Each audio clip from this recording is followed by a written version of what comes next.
চমৎকার পরিবেশে ভোট হচ্ছে। মাননীয় প্রধান উপদেষ্টা উনি চাইছিলেন একটা ঐতিহাসিক নির্বাচন হবে এবার, এবং আমরা এখন পর্যন্ত দেখতেছি ঐতিহাসিক নির্বাচন হচ্ছে। মানুষ ভোট দিচ্ছে, কোথাও কোনো অসুবিধা নাই, এবং মানুষ দীর্ঘ 17 বছর পরে তাদের এই নাগরিক অধিকার ভোগ করতেছে।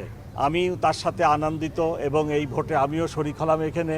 তো আশা করি সারাদিন এইভাবেই যাবে এবং সুষ্ঠুভাবে ভোট গণনা হয়ে রেজাল্ট প্রকাশ করা হবে। গুজবের কথা আপনারা বলতেছেন, গুজব শুধু গতকাল না, গত 6 মাস যাবতই গুজব শুনতেছি, ভোট হবে না, এটা সেটা।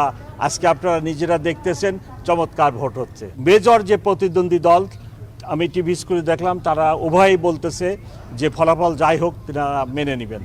সো আর কোনো সমস্যা হবে না ইনশাল্লাহ। যেহেতু স্বচ্ছ নিরপেক্ষ ভোট হচ্ছে, সো সবাই এটা মেনে নেওয়াই স্বাভাবিক। আমি আশা করি সবাই ফলাফল যেটা হোক মেনে নেবেন।